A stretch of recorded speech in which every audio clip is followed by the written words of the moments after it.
Hi everyone, welcome to my podcast.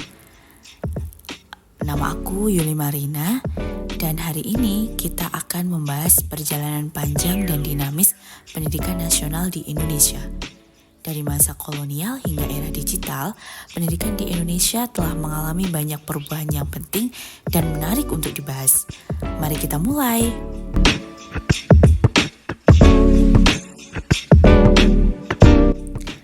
Untuk memahami bagaimana sistem pendidikan Indonesia berkembang, kita harus mundur ke masa kolonial.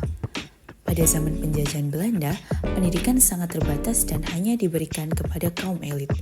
Sekolah-sekolah seperti ALS dan HIS didirikan, tapi hanya untuk golongan tertentu. Sementara itu, rakyat biasa hampir tidak memiliki akses ke pendidikan formal. Pada masa ini, pendidikan dijadikan alat untuk mempertahankan kekuasaan dan memupuk mentalitas penjajah dan yang dijajah. Namun, dari sinilah semangat perubahan muncul. Sementara yang kita tahu, pergerakan nasional lahir dari pemikiran para pelajar yang mendapat pendidikan barat. Nama-nama seperti Sutomo, Ki Hajar Dewantara, dan Cipto Mangunkusumo adalah tokoh yang kemudian memanfaatkan ilmu untuk membangkitkan semangat kemerdekaan. Pendidikan bagi semua golongan mulai menjadi salah satu impian besar para pendiri bangsa.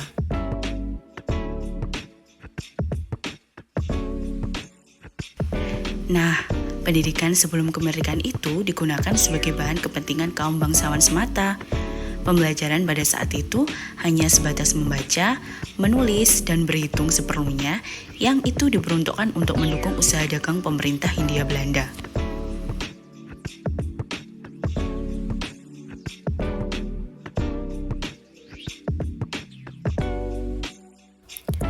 Kurikulum, metode pengajaran, dan lembaga pendidikan oleh pihak para penjajah sesuai dengan kepentingan mereka, serta akses ke pendidikan pada masa tersebut yang sangat terbatas.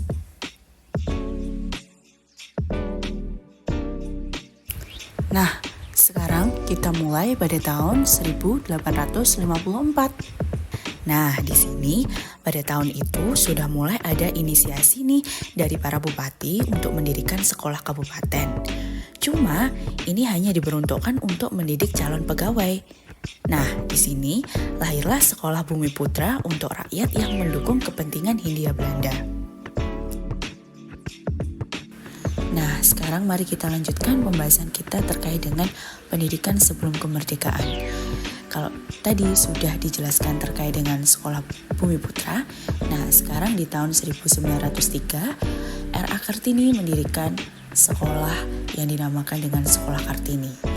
Nah, Sekolah Kartini ini memfasilitasi wanita Jawa untuk memperoleh pendidikan agar mereka memiliki karir dan bisa hidup mandiri. Selanjutnya di tahun 1908 berdirilah yang namanya organisasi Budi Utomo.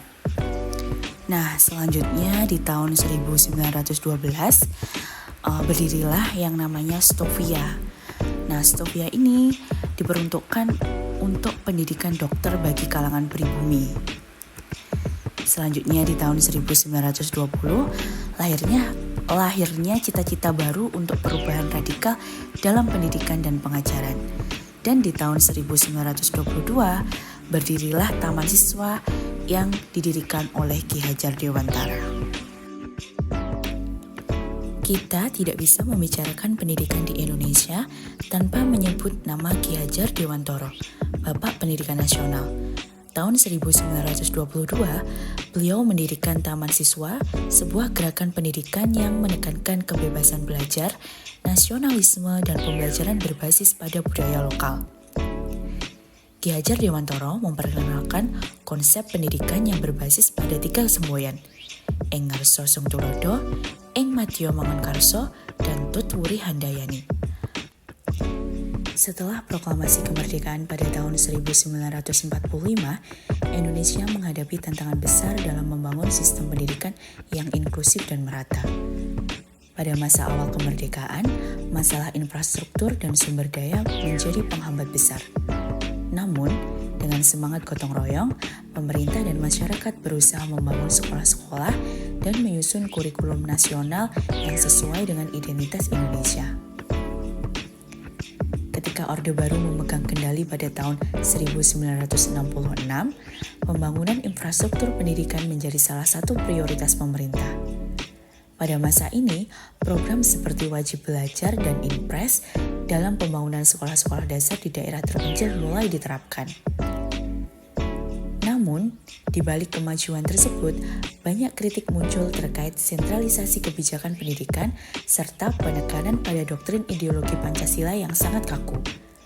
Kebebasan akademik pada masa ini juga sangat terbatas dan pendidikan seringkali digunakan sebagai alat kontrol sosial. Reformasi pada tahun 1998 membawa perubahan besar tidak hanya dalam politik tetapi juga dalam dunia pendidikan. Nah, selanjutnya 1945 sampai 1966 dibentuknya Sekolah Rakyat Pendidikan ditempuh selama 6 tahun SMP dan SMT. Di tahun 1998 sampai 2006, era reformasi, kebijakan pendidikan baru bersifat revolusioner. Kurikulum yang digunakan merupakan kurikulum berbasis kompetensi atau KBK. Dan di tahun 2006 sampai 2020, kurikulum yang digunakan adalah kurikulum tingkat satuan pendidikan, desentralisasi sistem pendidikan. Kurikulum ini menggunakan silabus kemudian dilanjutkan dengan kurikulum 2013.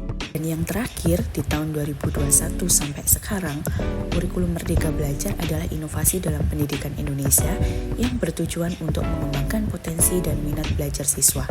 Kurikulum ini memberikan kebebasan kepada siswa dalam memilih minat belajar mereka, mengurangi beban akademik, dan mendorong kreativitas guru. Daerah membuka peluang bagi setiap provinsi dan kabupaten untuk lebih mengatur sistem pendidikan sesuai kebutuhan lokal. Masalah pendidikan yang tidak merata, terutama di daerah terpencil dan terpinggirkan, terus menjadi tantangan. Namun, pemerintah terus mengupayakan berbagai program seperti BOS atau Bantuan Operasional Sekolah dan penguatan pendidikan karakter. Kini, kita berada di era digital, di mana teknologi semakin mengambil peran penting dalam pendidikan. Pandemi COVID-19 menjadi titik balik penting dalam sistem pendidikan Indonesia, di mana pembelajaran daring menjadi normal baru. Meskipun begitu, ketimpangan akses terhadap teknologi masih menjadi masalah, terutama di wilayah pedesaan. Namun, peluang di era digital ini juga sangat besar. Inovasi pendidikan berbasis teknologi seperti e-learning, aplikasi pendidikan, dan kursus online telah membantu banyak siswa untuk mendapatkan akses belajar yang lebih fleksibel dan murah. Walaupun Indonesia telah mencapai banyak kemajuan dalam bidang pendidikan, masih banyak tantangan yang harus dihadapi.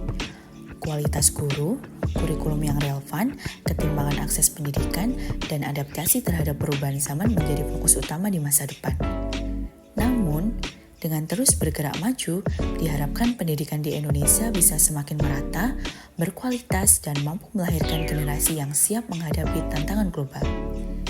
Ki Hajar Dewantara pernah berkata, "Setiap orang menjadi guru, setiap rumah menjadi sekolah." Harapan ini tetap hidup bahwa pendidikan bukan hanya tugas sekolah, tapi tanggung jawab bersama. Dengan semangat gotong royong, mari kita wujudkan pendidikan yang lebih baik untuk Indonesia. Terima kasih telah mendengarkan episode kali ini. Jangan lupa untuk selalu mengikuti perkembangan terbaru dari podcast aku. Sampai jumpa di episode selanjutnya dan tetap semangat untuk terus belajar dan menginspirasi.